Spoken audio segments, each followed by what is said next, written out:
You're listening to Iceland News Review, the weekly news podcast of Iceland Review. Subscribe and tune in each Friday to get the latest from our fair shores. I'm Andy Sophia Fontaine, and these are the week's top stories in Iceland. First up on Iceland News Review, at the time of this recording, it's an Icelandic holiday known as the first day of summer. Before you check your calendars, or hurriedly leave a comment to point out when the summer solstice is, this is a special occasion that harkens back to the medieval Icelandic calendar. Back in those days, there were essentially two seasons, short days and nightless days. On the first Thursday after April 18th, the nightless days portion of the year supposedly begins as the first day of summer. In case you were wondering when the actual nightless days begin, well, that's an interesting question. Technically speaking, night ceases to be a thing in the greater Reykjavik area around April 1st. By the middle of the month, astronomical twilight ends. Come early May, we no longer experience nautical twilight, and then at some point between early and mid-June, civil twilight disappears altogether and we won't see it again until July. In short, when the time of the midnight sun begins depends entirely on what you might consider nighttime. Back to the first day of summer. This is typically a day off for a lot of Icelandic workers. It's a time for going outside with friends and family, getting some ice cream, or watching a parade. Weather permitting, of course. And speaking of the weather, there is an old Icelandic superstition that if it freezes the night before the first day of summer, then the summer to come will be warm and mild. This is known as winter and summer freezing together. In case you were wondering, temperatures on the 24th this year did not go below zero. Fret not, though. Actual meteorologists in Iceland who don't rely on superstitions predict that this summer in Iceland is going to be warm, sunny, and dry. Seismic activity in Reykjanes is giving every indication that an eruption could occur at any moment. Scientists believe it will go off at roughly the same location as before. Vidar Reynason of Civic Protection told reporters that since the fourth eruption on March 16th, activity appeared to be calming. Although the eruption has been steady, there were no indications that activity was increasing.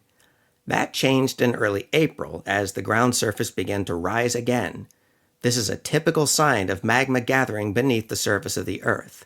The rising has reached a level where now an eruption is predicted to occur at any moment. Benedikt Ófeigsson, a geophysicist at the Icelandic Met Office, told reporters he considers it unlikely that eruption will occur anywhere else but where it already is. As such, it may erupt near Grindavik or Svartsengi. As it stands now, scientists are monitoring the situation closely. In news that will likely come as a relief to locals and visitors alike, inflation has been declining in Iceland. That said, inflation in Iceland is still comparatively high, at least within the context of the rest of the European Economic Area. Whereas inflation in the EEA last month was at 2.6%, in Iceland it was 5.1%. Iceland is not, however, the country with the highest inflation rate in Europe. That distinction goes to Turkey, with a January 2024 inflation rate of 64.9%.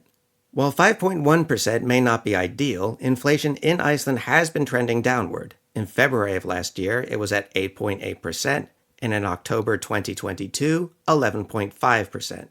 All this being the case, the Consumer Price Index is also trending downwards, boding especially well for Icelandic residents in the wake of recent collective bargaining negotiations. Will there be fin whale hunting this summer, or won't there? That's a question that remains up in the air for the time being. When Katrín Jakobsdóttir left her post as Prime Minister in order to run for president, amongst the cabinet changes was the appointment of a new Minister of Fisheries, Bjarkey Olsen Gunnarsdóttir. She comes from the left-green movement, the same party that her predecessor, Svandís Svavarsdóttir, belongs to.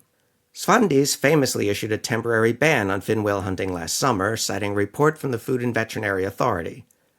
This report stated that Hvalur, Iceland's last fin whale hunting company, had not complied with animal welfare laws in its hunts. That ban is now over, but the season has yet to begin. Hvalur CEO Kristján Lofsson recently expressed skepticism that his company would be able to hunt fin whales in time for the summer. This opinion was based on having applied for a permit to hunt whales yet still not receiving a reply. Christian believes that this may not give the company enough time to hire staff and make other preparations in time for the start of the season.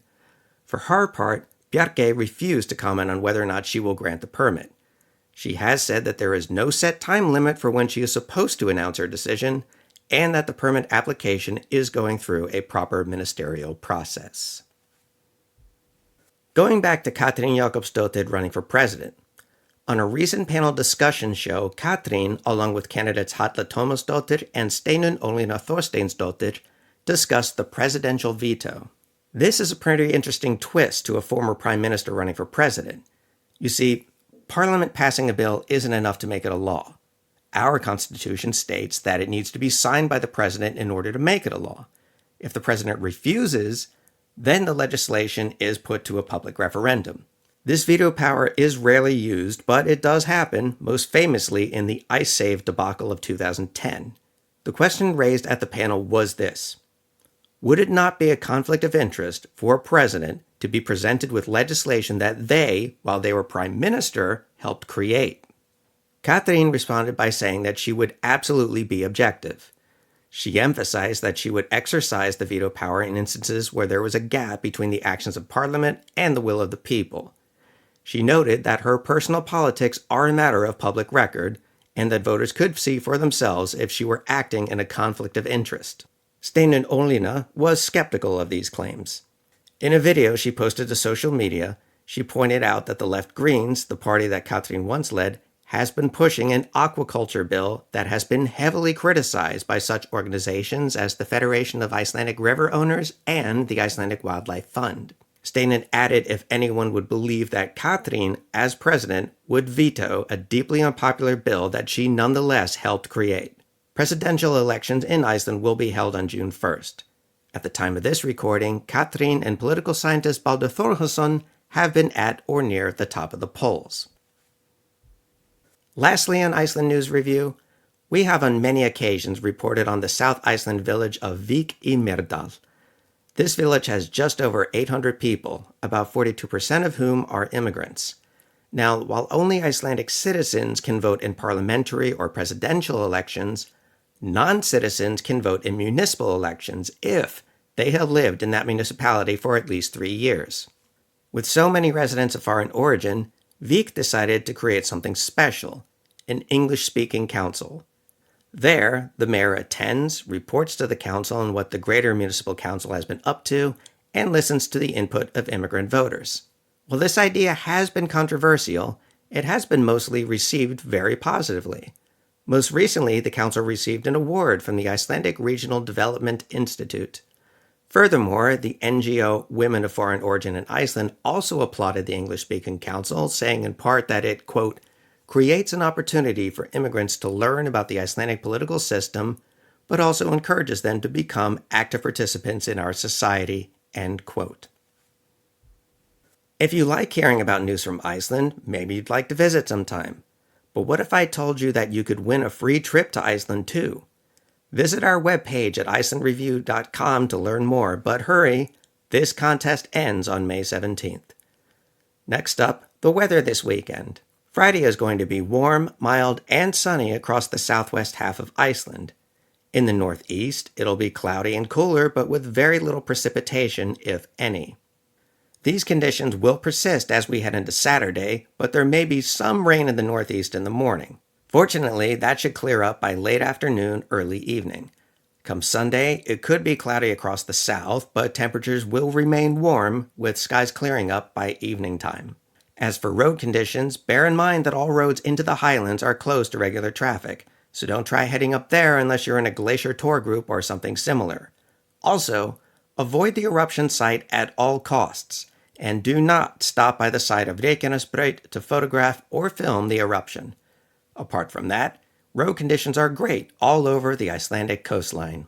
If you enjoyed this episode, be sure to like, subscribe, and follow us on social media, whether it be Facebook, Instagram, or X. For all your travel needs in Iceland, be sure to visit n.veður.is. That's en.vedur.is, as well as road.is and safetravel.is. Through these 3 websites, you'll get up-to-the-minute information on weather and road conditions, as well as possible incoming natural events. By staying updated through these sites, you'll not only save yourself a lot of time and money, you'll also be able to enjoy Iceland with peace of mind. That's all for me this week on Iceland News Review. Be good to each other.